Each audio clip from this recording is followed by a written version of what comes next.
2006 Absa off-road season was a thriller right down to the last race. Most categories still had not found their permanent owners. The manufacturers' race was still up for grabs and personal glory was uppermost in pit crews, drivers and navigators' minds. But as the dust settled in Brakpan's Carnival City, the points were tallied up, the winners' garlands were handed off, and the 7 championship categories were finally decided. It became clear who the winners were. And to confirm those and laud the championship winners for the year 2006, a glittering banquet was held at the Kopanong Hotel in Kempton Park early this year, where the champion drivers, navigators and their teams got their just rewards. They were the obligatory dancing girls,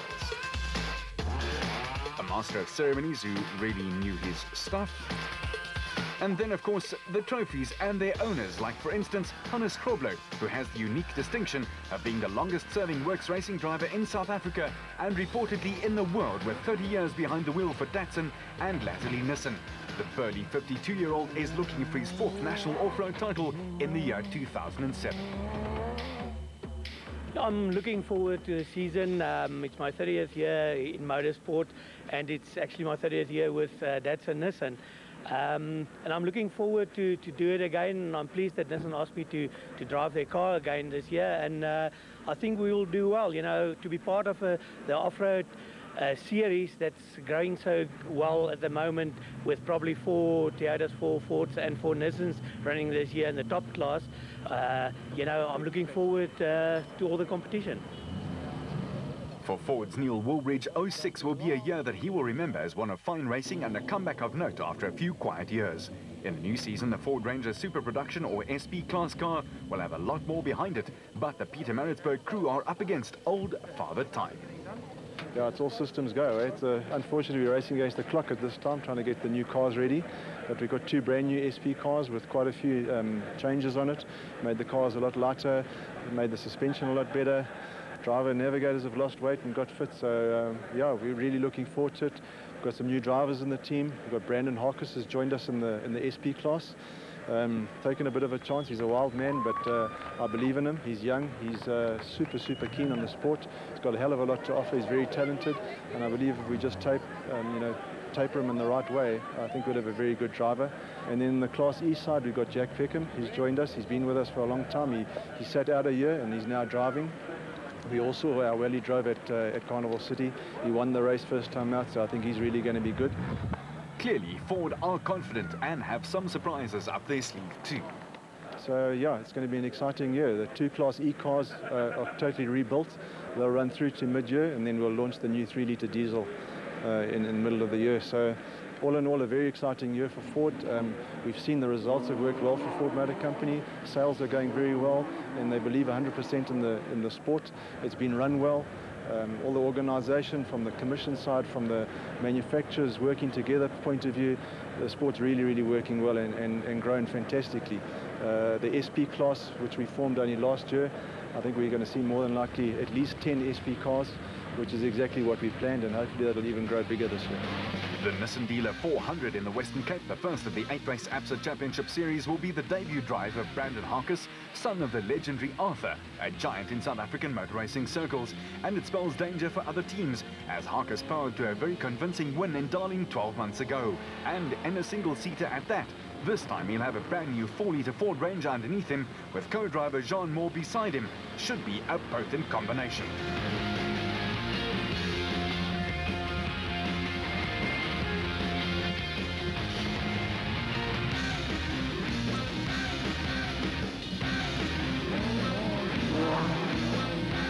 As for the Toyota Challenge, the defending manufacturers champions will field 4 cars in the SP category. We're building 2 new SP buckies for Mark and for Bevan, and I shouldn't say the older 2, the previous 2 will go to Chris Visser and to Hugo de Bruin to campaign in this year. So we will have a 4-car team, which we hope will give us the benefit for the manufacturers championship. That was good news for the burly Chris Visser, who clinched the Class D championship with co-driver Jaapie Badenhorst. We got the other day, we got some good news, and Toyota is giving us one of the old buckies from last year, 2006, SP buckies. So I thought to myself, the year before we won the championship in Class E and now Class D, and I said to myself, I'm going to rather sell my bucky because I'm not going to drive in a Class D&E, and luckily they helped us with the SP Bakkie, and we're looking very forward to it this year.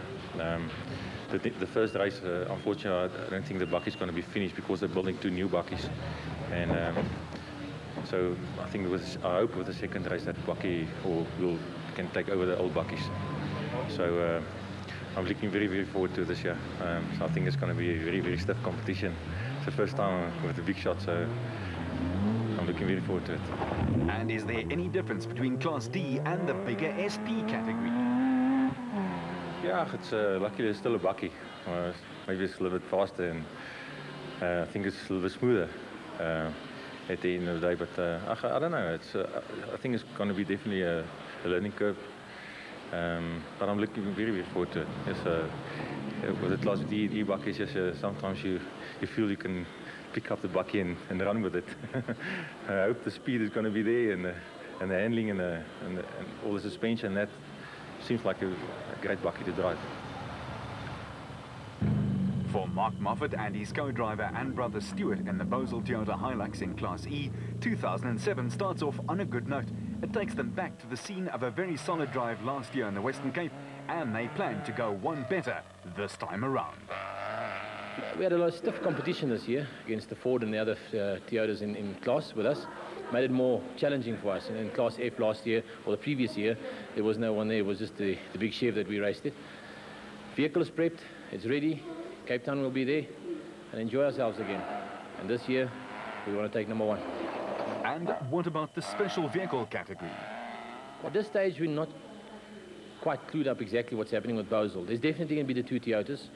With the relationship Bosel's got with Toyota South Africa, the manufacturing side on the plant, we will be having the 2 Toyotas in. We're not sure with the space frames. We will conclude that on Monday. We're having a meeting on Monday.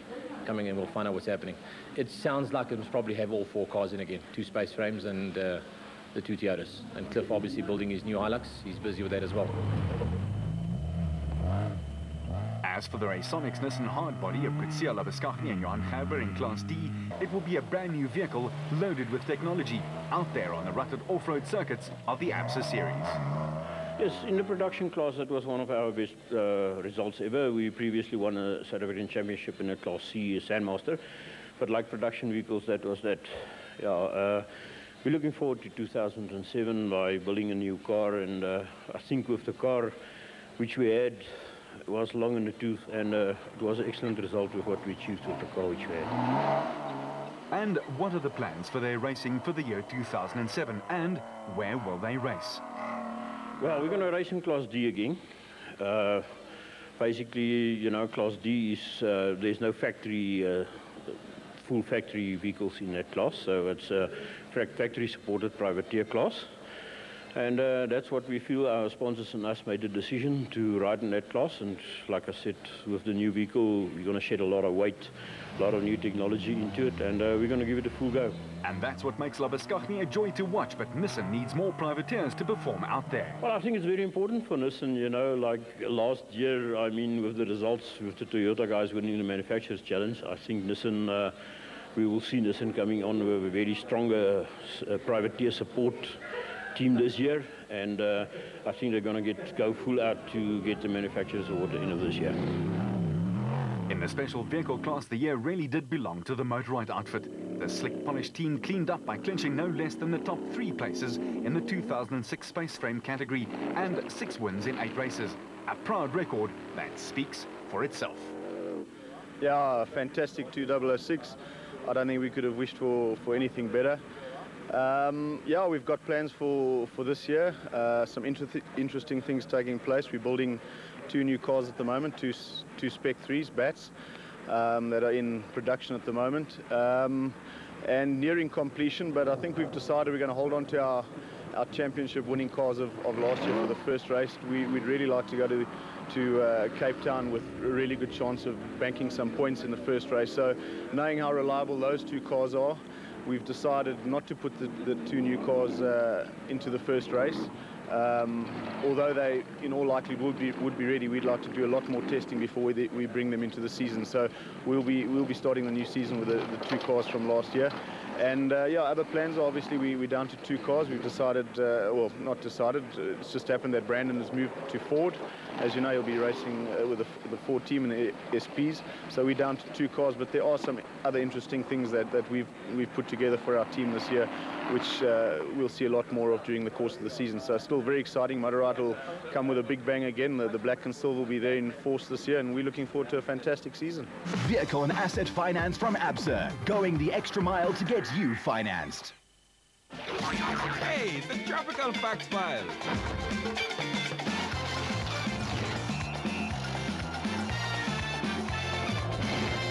That's it. Victory in the match, victory in the series for the West Indies. Queen's Park Oval is jumping. These juicy tidbits and super sport was proudly delivered by Ram Hand-to-Hand Couriers. The city's in the grip of a power struggle.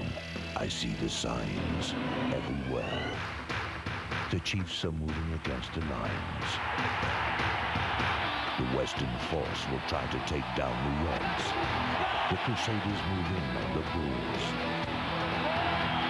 The Waratahs face up to the Stormers.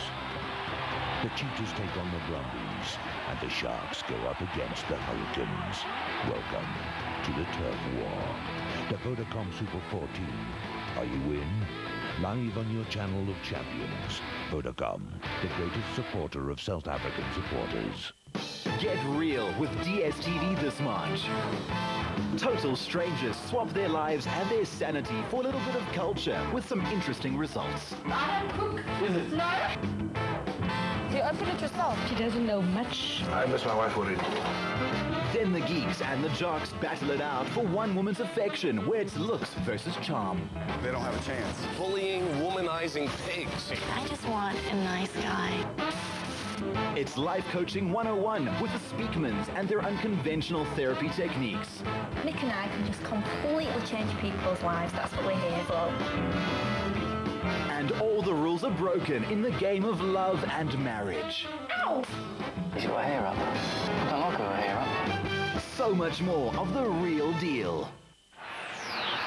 This week on Boots and All, what can the Lions learn from their defeat in New Zealand? Will the Vodacom Bulls take more away points, this time from the resurgent Crusaders? Can the Sharks remain unbeaten when the Hurricanes blow into Durban? Join our rugby experts on South Africa's premier rugby show, Boots and All on Supersport, this Thursday at 8:30 live, sponsored by Vodacom, the greatest supporter of SA supporters. Vehicle and asset finance from ABSA, going off the beaten track to find solutions. Our preview of the 2007 ABSA Off-Road Championship Series continues. Motorsport SA Off-Road Car Racing Commission President Piet Swanepoel. I think this year, one of the most exciting years that we've seen thus far. And of course, the big thing is satellite tracking, and which will improve the safety and also the controllability of the races and make it a lot more interesting for spectators, for sponsors and the public and motorsport in general. And I really think we've put a lot of effort into it. It's been a 2-year project, and the project's come together now, and it's going to be something fantastic. And I think we've taken the next step, and the rest of motorsport will follow us once again. Sponsors are the lifeline of all sports, and off-road racing is no different. Sponsors, the partnership as we've had in the past, but we have a new partner in Motorrad, which have just joined this year, and primarily on safety and the tracking side of it, which we are of course extremely grateful for, because it is a very, very expensive project. The new satellite tracking system will allow organisers to keep tabs on competitors at all times, providing a new level of safety. We start off in the Cape this year. We go to Natal again. Durban and Cape Town both have slightly new routes. Durban especially up the north coast, which is very exciting, new part, new territory.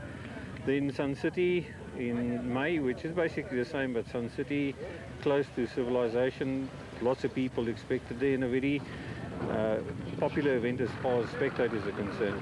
After that, the Desert Race, which is our mega event, 1,000 kilometers in Botswana. And then, of course, the new event down in the Eastern Cape, East London area, which is part of the international event. And yeah, then Limpopo, which was the international event last year. And after that, Lydenburg and Carnival City at the end of November. So a very exciting season once again. And that's no lie. In Class A, Peter Ruthven and his nav de Waal Boshoff have taken delivery of a new Spec 2 bat, and the Ruacon outfit based in Bloemfontein want to emulate their rugby team and bring national honours to the region. Yeah, we made some changes. I received my new bat Spec 2. Me and de Waal still drive and navigator. Dave White and his brother Gary took all over the old Spec 1. So Dave's got a new navigator, his brother Gary White. Then Louw de Bruin is also waiting for his bat. He's going to get a Class B bat. They're busy building it, and hopefully it's going to be ready for Darling. George and Shannon's going back to Class E now. They tried to change to Class D, but the new specs wouldn't allow them the 4-litre Toyota engine in there. So they're going back to the 2.7 Class E. We rebuilt that bakkie. It's brand new. The Barkhuisens had a big win in 2006 and then made some decisions. Yeah, in the last year we decided that we want to try our luck in Class E, Class D. We've acquired a 4-litre V6 engine, did all the work, put the engine in, and then all of a sudden when the white book came out, we realized that the V6 4-litre engine is not allowed in Class D anymore.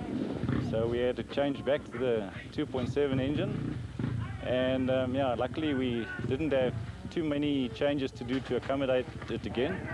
And yeah, so after that we've put in the 2.7 and we're staying now in Class E. As for Shamir Variawa and VZ van Sailen, the total porter in Class A, it was a strange season in 2006 after showing some promise in the previous year. Variawa first tried his luck in the production car class at the start of the season, but after just a few races went back to the special category and found that more to his liking. Yeah, last year, the 2006 series, it was up and down, you know, teething problems, a bit unsettled with the car. We seemed to have ironed out all the problems. We came to this regional just to shake down the car, and after this get ready for the big races. But we are back this year and we're hoping to be a force for the big guys. And what does his squad look like for this year? The whole team is back together. Last year when we went to Ford, then, you know, everything fell apart again. So the team is back together, the guys are strong, and we're hoping for the championship this year. The total porter will be the one to watch in 2007.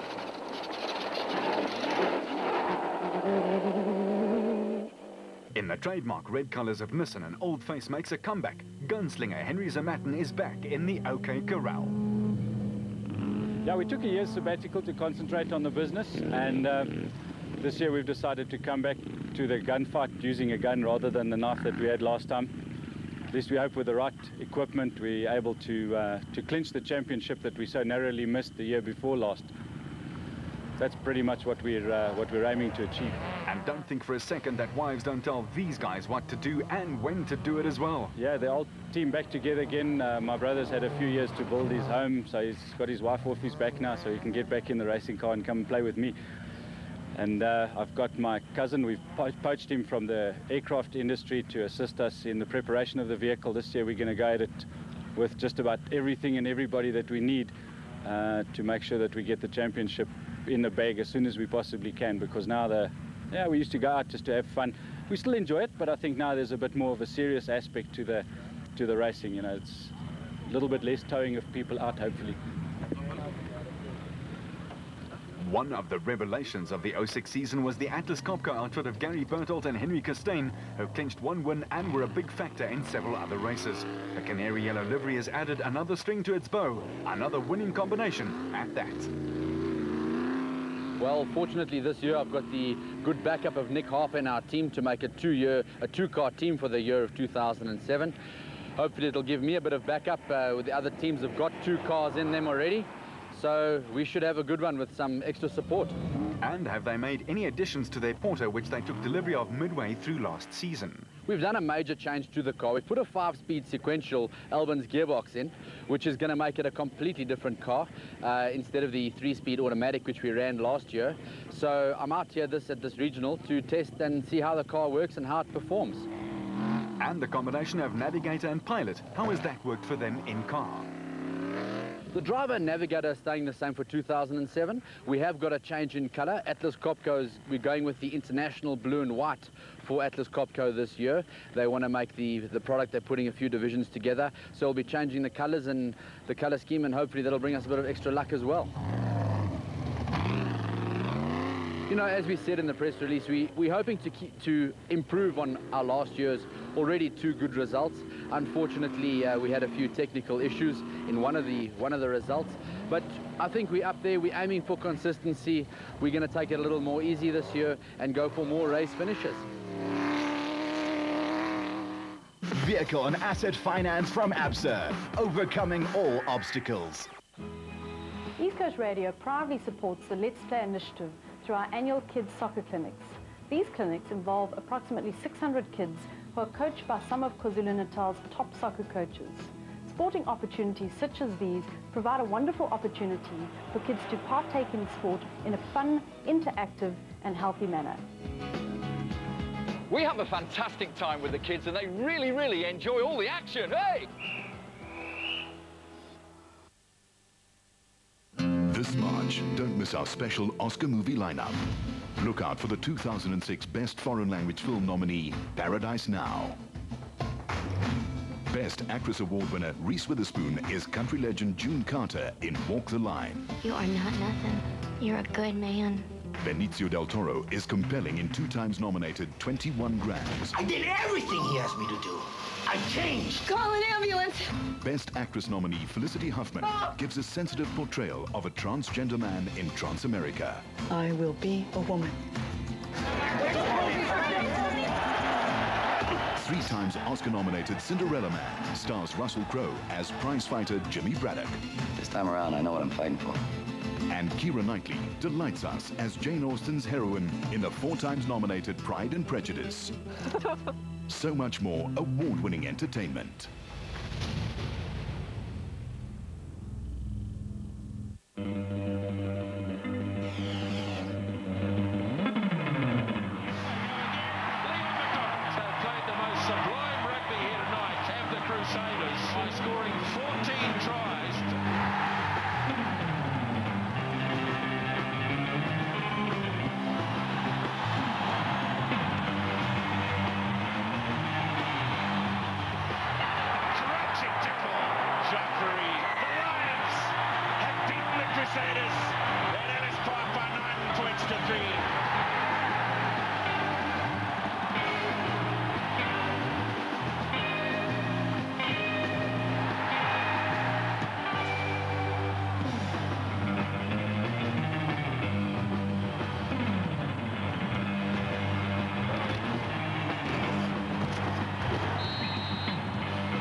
Vehicle and asset finance from ABSA, going the extra mile to get you financed. The ABSA Off-Road Championship preview continues on Supersport, and in the Nissan camp there are some interim plans. Team manager Glenn Hall. 2007, we got a really interesting lineup and some exciting new things happening on the cars. If we look at the crews first, we've got Hannes and Francois in last year's car, and we're going to call this an interim car for 2007, where we've got only 50% or thereabouts upgrades on his vehicle. We're keeping Hannes's assault on the championship a conservative one to begin with, and we're letting the other 3 cars really run all the new stuff. I think this is a safer option.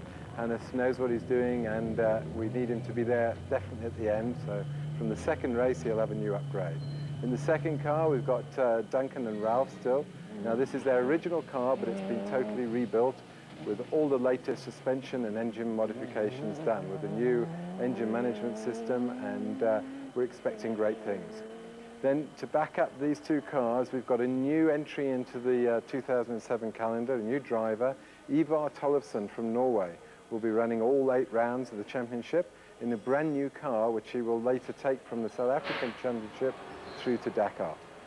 It's a brand new spec FIA car, identical to the ones that we used on the race in the Dakar last year. And accompanying Ivar will be Mark Corbett in the Century Properties deal, and he'll have a new co-driver with Rudy, and their car is identical in specification to Duncan, Ivar, and of course Mark makes the 3rd car. So we're expecting great things from Mark. He's really showed good pace last year, and his intention is well to go on to the Dakar for 2008. For the first time in 6 years, however, the Japanese giant had to let go of the manufacturer's trophy and pass it to Toyota. It left a sour taste in their mouths, and the Midrand-based outfit have increased their band of privateers extensively. For the Manufacturers' Championship, of course, we didn't like losing it last year, and we've had a directive from above, we want it back.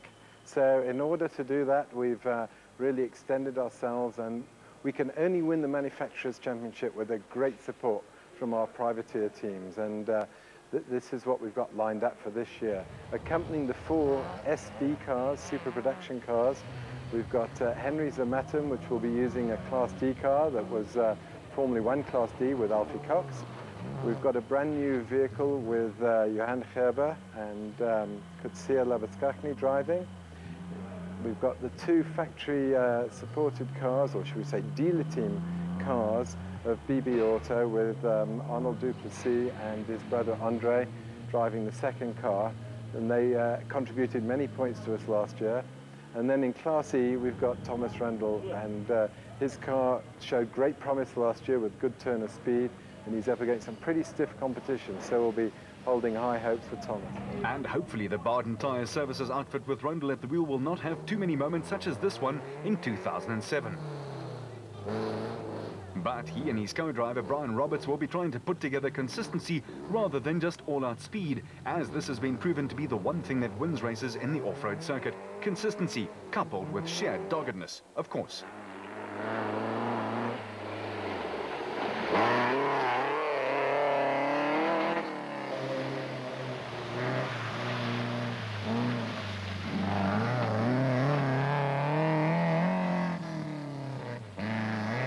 But there's no doubt about it, Rundle has a load of talent. Watch him this year.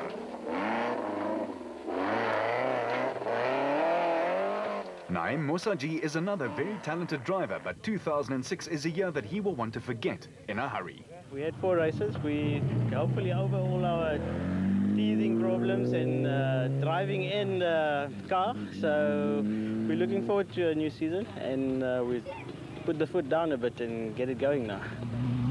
The TTR Racing Jimco did keep up nicely, but was beset by technical problems at the most inopportune moments, which hurt.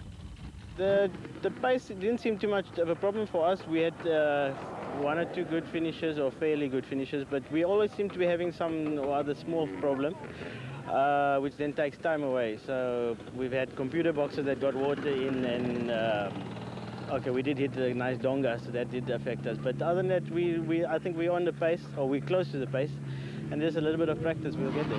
Mosaji is a driver with loads of natural talent, and he and his co-driver Rehan Bodhania have very solid relationships going in the car.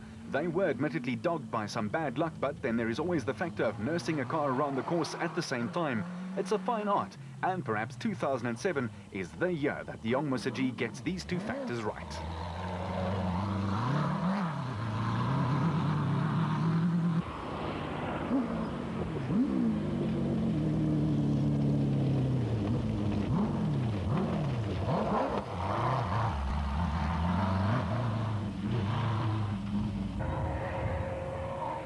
Whatever the case may be, this young man can certainly let it hang out when he has to.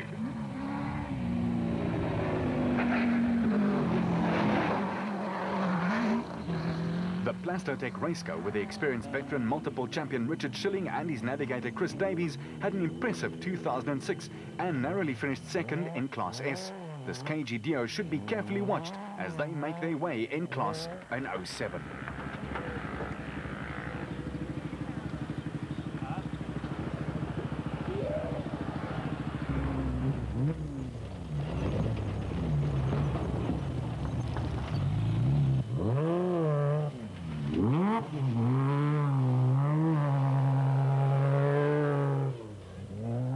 The new Nasher Mobile entry featuring Michael Whitehouse and Dean Langton will also be a strong combination.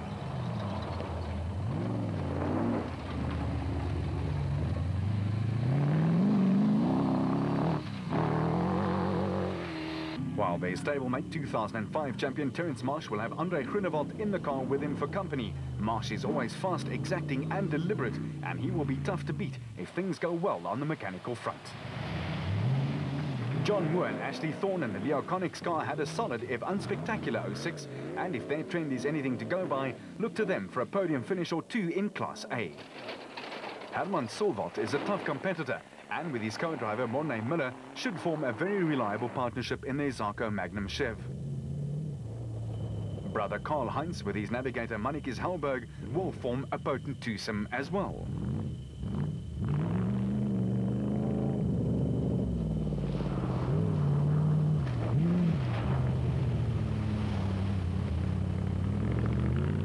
And let's face it, that Chevy is a joy to listen to. The big Rapsa bat of Nardis Alberts and Colin Hunter had a big win in 2006. While Clint Gibson in the absolute bat with his co Mike Brown also had a 06 that is something to build on, and 2007 is the year to follow up on.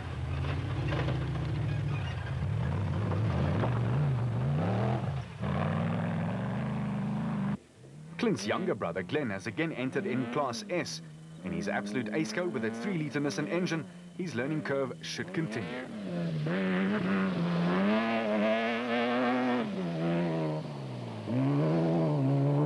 The father and son combination of Rob and Gareth Walk and the Super Pave Bat have a real working relationship. They share the driving and thus the navigating responsibilities equally, and it seems to work for them.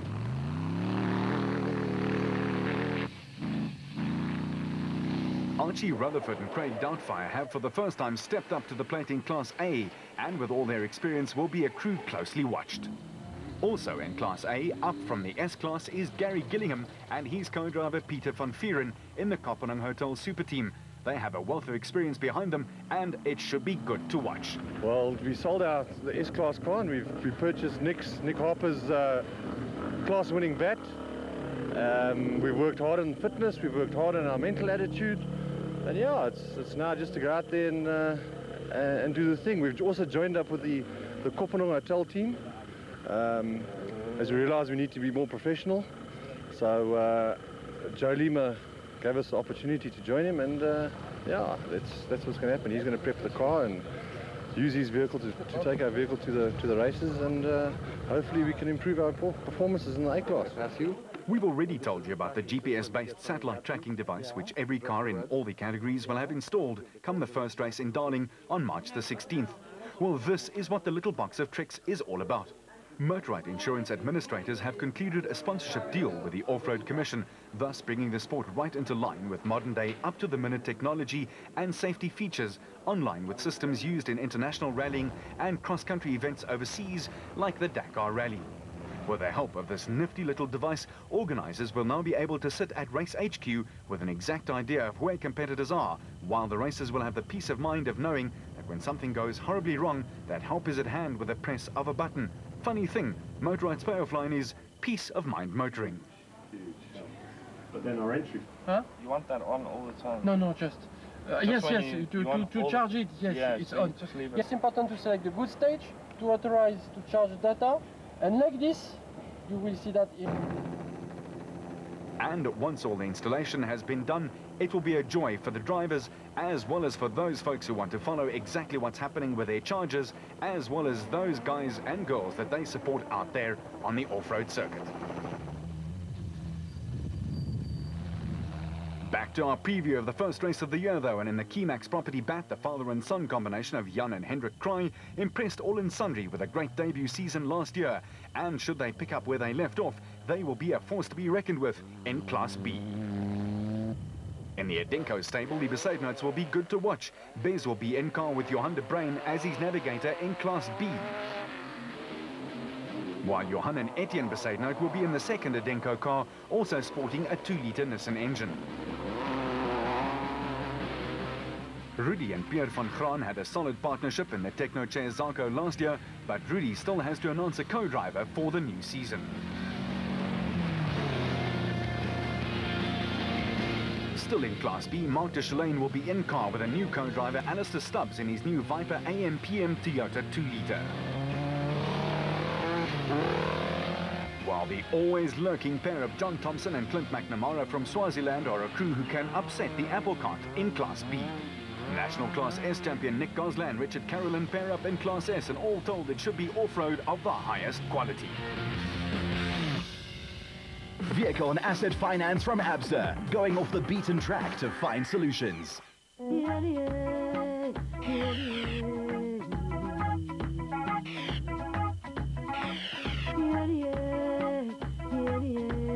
But remember 1960, barefoot through Rome, the bicycle steps on his back. The first black African woman to win an Olympic title and the first woman to win 2 gold medals in Olympic distance races, Daratu embodies the ubiquitous Ethiopian racer. Nobody can go with these two into the straight and depart on the shoulder of Dibaba. The running machine that is Gebre Selassie has the power and influence and, through his dogged efforts, considerable wealth.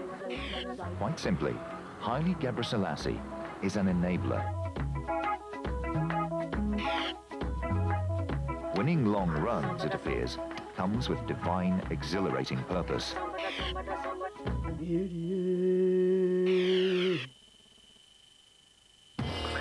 Join one of the world's biggest football communities on Barca TV. Get an insider's look at one of the world's greatest clubs. Get all the action from Camp Nou and get inside the minds of some of the club's greatest players. Barcelona, more than a club, more than just TV. Barca TV, live every Monday and Thursday at 10, exclusive to your channel of champions.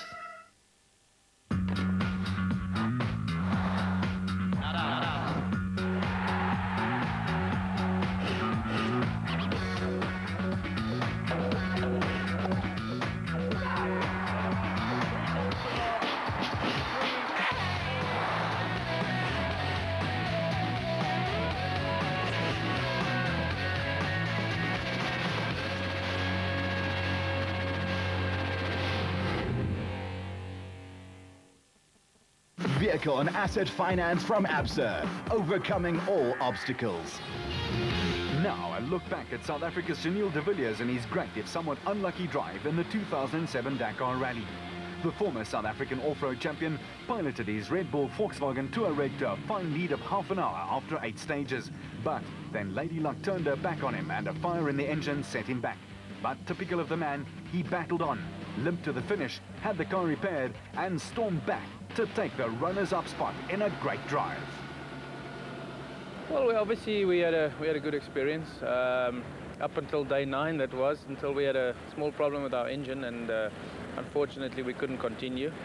It was very disappointing because the whole team worked really hard to achieve a goal of trying to win the Dakar, and I think we were really very, very competitive this year. The guys worked hard the whole last year, to get the car to the level that it was at.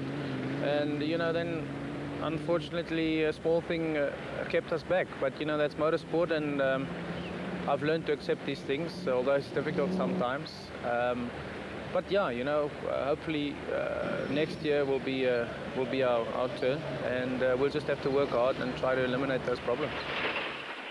What's he up to now, and what's ahead in 2007? Well, at the moment, we're waiting for VW for the final decision on how to continue the year. It's looking very good. I think quite positive that we will definitely continue with the program. So that will probably be that we do a couple of races this year, 2 or 3 races, and then also quite a lot of testing. We need to do quite a lot of testing, to make sure that the car's got reliability for next year. Because in Dakar, that's the most important thing. You need to have reliability, and you mustn't stop. So we'll focus on that, and then obviously on the 2008 Dakar. What has the South African fan support meant to him? Has it touched him and inspired him? Well, I mean, I think for sure. I mean, really the fans have... There's been so many fans, the last couple of years since I've been doing the Dakar, and it's really, really great to see. It's unbelievable the support that I'm getting doing the race. So really great to see, but for sure, I mean, I'm also disappointed, with them. A lot of my especially a lot of my friends back home told me it was like having, they were like going to a funeral here, you know, with a disappointment. And for sure, I mean, we felt the same. But you know, like I said, it's one of those things, and hopefully we can give them something to shout about next year. As a former off-road champion, what are his thoughts on the sport on local soil? Is it going in the right direction? Well, for sure, I think it's brilliant, you know, the way it's going now in South Africa. Like you said, I mean, Ralph's also joined our team now, and I think he did a really great job. But you know, it's great to see the big numbers here in the series over here. It's always good if there's a lot of manufacturers involved, like there is here, and you know, the competition is very strong, you know, and it's good for the sport.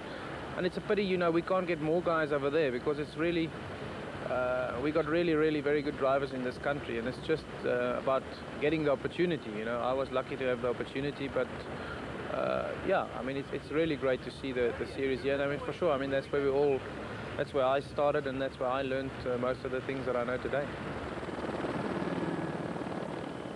What about the SA Guild of Motoring Journalists Sportsman of the Year award he received earlier this year? What does it mean to him on a personal level? Well, obviously it's a great honor, you know, to receive an award like that. You know, many great racing drivers of the past have received that award, you know, and to be in the company of them is really a great honor for me. You know, it's something that I'll always remember, you know, and for sure, I think last year we had quite a good year, and you know, I'm just happy that we can show the world, you know, that South Africans can also, you know, perform over there. So, as I said, you know, really a great honor for me to have received that award, and I must thank the Guild and, you know, Bridgton for putting together such a, you know, such a award. I think it's a great idea, and I think it's a great idea to award drivers in this country for their performances. He got a great opportunity, particularly as a South African. Well, yes, you know, I've been very fortunate. You know, I've been given the opportunity to race there, and I must say, you know, a great deal of thanks must go to Glenn Hall of Nissan Motorsport in South Africa. You know, because for South African guys, it's really difficult to get a foot in the door there, especially in a proper factory team, and you need someone here, you know, to push to really get you a seat there. And you know, Glenn did that for me. And I think a lot more guys in motorsport in top positions should try and get some of their drivers in seats like that, you know. So I mean, for sure, I owe a lot to Nissan and, you know, and to Glenn for getting me in the VW or getting me in the Dakar, you know, and then be in the position to go to the Volkswagen team. Back to the local racing, and the Cape Race always features an expo at the V&A waterfront. Here's Pete again. Cape Town, we're doing the waterfront and the whole social thing on the Thursday evening again. Then absolutely brand new, much closer to Cape Town, we've got a new prologue, which we hope to have a festival day there, because the prologue is relatively short, about 12 kilometers, and the guys are going to be doing it twice, and then moving up to Darling. We will run our normal route as per the past events up there. The 2007 Nissan Dealer 400 in Darling in the Western Cape will be the pipe opener of the new season, and has attracted 60 crews from far and wide, including neighbouring countries and even Sweden. The race is known as a tough start to a tough season, and if a car, driver-navigator combination or backup crew have a weakness, the dust, unpredictability and severity of the fauna and flora of the Western Cape will find it and expose it. It's typical of off-road racing. It's hell for leather, and let the best man win. Let's now take you back to last year and a great opening race to the 2006 season it was. An air of expectation dominated as they were the normal start of the season jitters, what with several new teams, new signing to old teams and old and settled combinations getting ready to do battle over 400 kilometers in and around the town that satirist Peter Dirk Ace and his alter ego Evita Besaidnout made famous. After a demanding and rather tricky 40k prologue route that sorted out the starting order for the day's racing, it was a slugfest of sounds, sights and speed as the teams got their new season underway. Gary Berthold and his nav Henry Costain held sway, with Evan Hutchison and the King Bergman who clocked identical times. Voss and Pitchford were 19 seconds in arrears. The Nissan Dealer 400 in Darling was underway. Berthold and Costain certainly knew what it takes to win a championship, and they just picked up right where they left off as they charged up from the start. The Atlas Copco bat was putting in one of its trademark bull runs. And Duncan Foss and Ralph Pitchford also started off very bullishly and very quickly as well.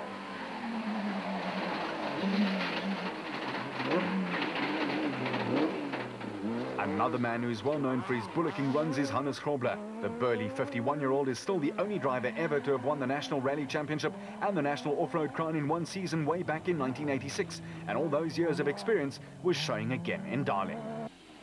The Ford Racing Ranger team of Neil Woolridge and Kenny Scholthammer were trying out their SP car for the first time, and the signs were up.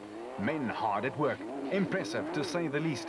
They were well into the first of 3 laps over 125 Ks, and it sorted out all their early teething problems.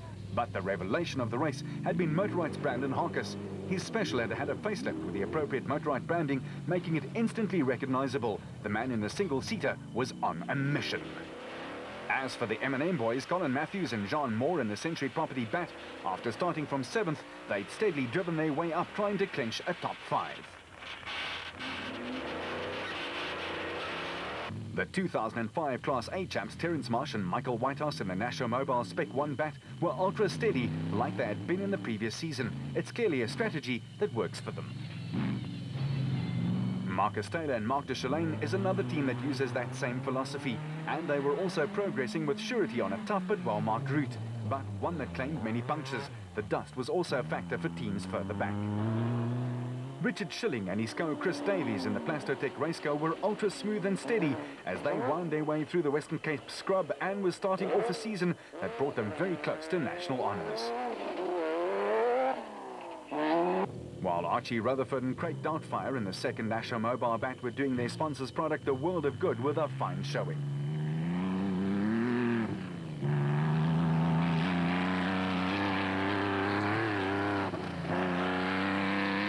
In the smaller Ford Ranger, Manfred Schroeder was as always Mr. Steady with a new co-driver, Ward Huxtable, next to him. They did, however, have a litany of problems, from a broken side shaft 60 Ks into the first lap to some serious flats, but they kept going. Jalpi Visser and Chris Bardnorst in their Tyco Trucks Toyota were chasing hard, but they were caught in no man's land, clocking more than 3.5 hours for the first 2 laps, while the front teams were logging 3 hours. Bez Besaidnout and Johan de Bruin had started off in the 14th place and had to contend with a fair amount of dust, but they combined well to pass a whole host of cars. Even though they battled a loose CV joint, their first and second laps over 250 Ks were super consistent. In the 19th position and second in Class D, it was Kutsia Labuskaghni and Johan Gerber who took their Raconics Nissan hardbody to hell and back because a loose pipe on the gearbox cost them at least 40 minutes.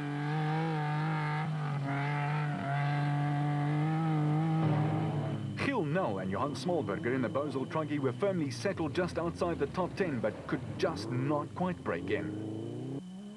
At the head of affairs, though, the elder statesman Hannes Grobler and his navigator Francois Jordan had taken control. With a normal mix of aggression and clever driving, they got themselves to the front to stay there.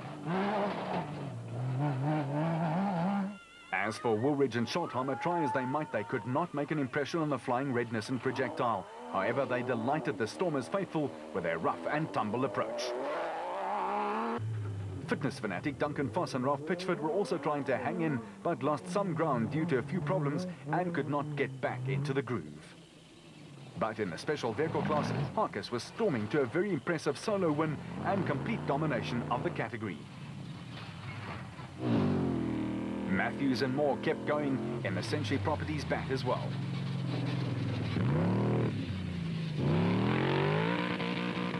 Talking bats, the Nasho Mobile bat, ably piloted by Class A champ Terence Marsh and his co-driver Michael Whitehouse, doing a fine job. They were in second in class and 4th overall, but were losing out to Harkis.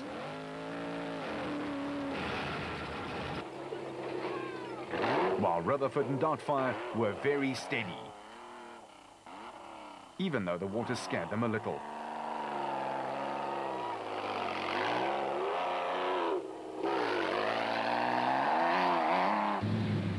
And talking steady, there are very few people as steady as Manfred Schroeder, as well as his brand new co-driver, Ward Huxtable. The peace and quiet of the Darling countryside is probably still a little off-center because the Tyco Trucks Toyota of Chris Visser and Jaapie Badenhorst still sounded like $1 million after pounding in the loose sand and the heat, while their Denko lads were pointing the way.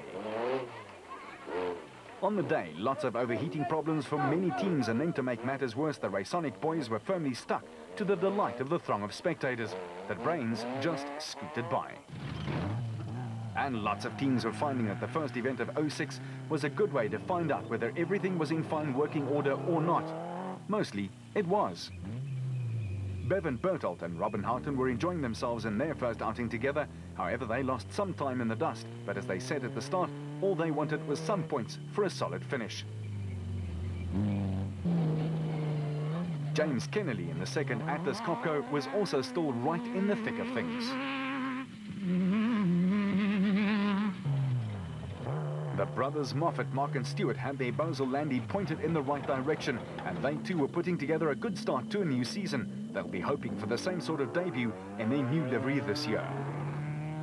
But this will be the one thing the drivers and backup crew will hope not to see too much of this year: the dust. It settles into the most unlikely places, makes visibility a hassle, and grinds working parts to a complete pulp.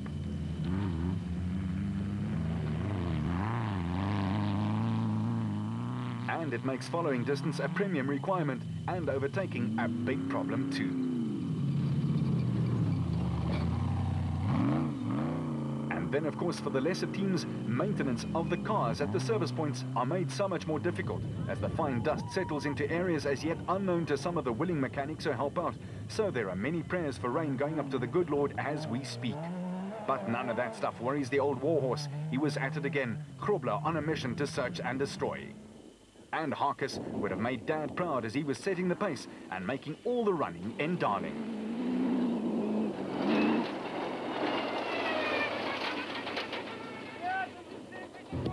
While Woolridge and Schultheimer were hanging in for dear life after a good debut for the Ford Racing Ranger in the SP class, they were third overall and second in class.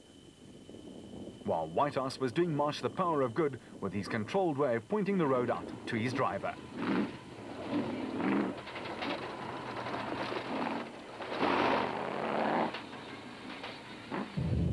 Foss and Pitchford fought on valiantly in the second Nissan. And this certainly was a case of waking up the neighbours.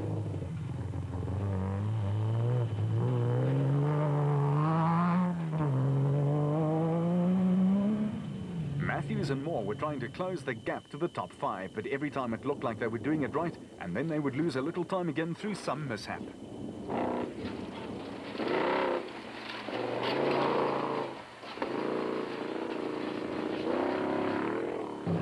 The Leo Conix Caloi Chev with John Moore and Ashley Thorne aboard also put together a solid last loop of 125 k's to get up the order quite a long way. But on the last lap, some cars were almost completely anonymous. Were it not for a diligent mechanic, he used his cleaning materials and his head to make the number visible. And the terrain in Darling should also not be written off as easy. The soft sand, undulations and hard ups and downs is a strain on any suspension. Even the fabled special vehicles take strain here. So nursing a car through the first 2 laps is paramount to your survival out there.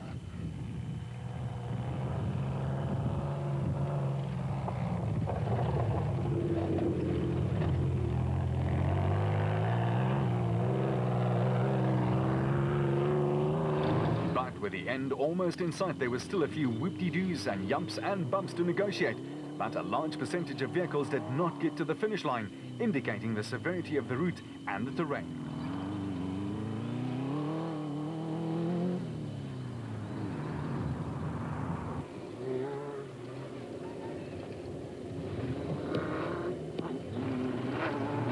Meanwhile, Kennelly was flying towards the end despite 1 or 2 problems that slowed him.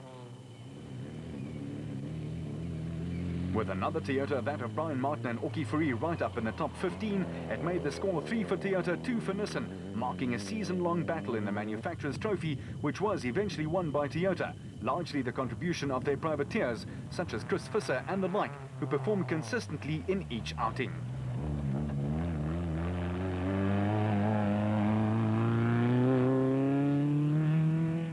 Martin and Fourie were creeping up the order and certainly upset a few of the works team's plans.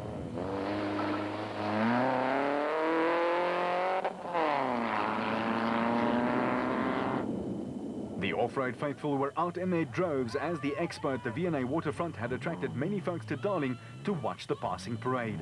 But this one wasn't passing so quickly. Nick Gosler and Richard Carolyn in the Kopanang Hotel Racecar were 16th and 2nd in Class S.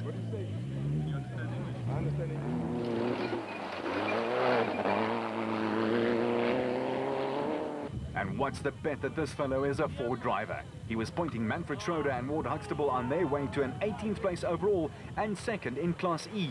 With a 2.5-litre Ranger, this was a great early season showing.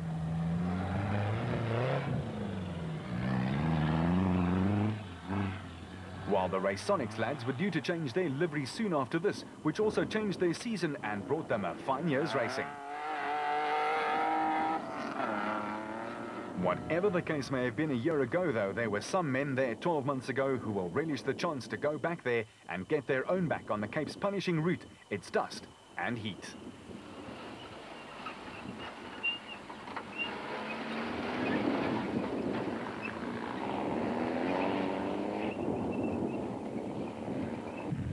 While the Cries, Jan and Hendrik will fondly remember it as the debut for them that marked a great season of off-road racing.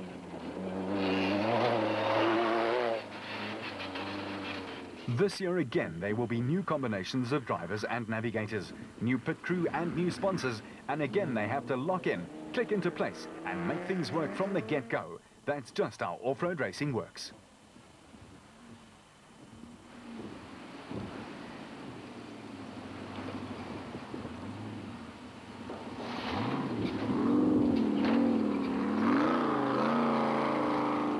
If there are any weaknesses in these combinations, the stark reminders of it will be found out in the veld of the Western Cape in and around Darling. Out there, there's no place to hide.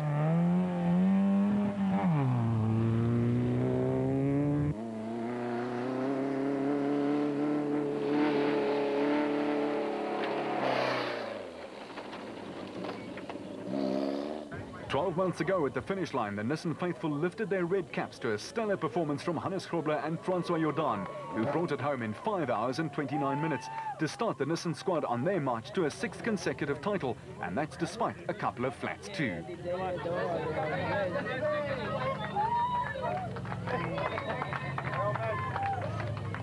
And coming home with a drive of his life and surprisingly just more than a minute behind the Navara, it was Brandon Harkis who stunned friend and foe with his phenomenal drive. The Motorride team were ecstatic with a great showing from the new man in the team, and it was made even sweeter in view of the fact that he was in a single-seater.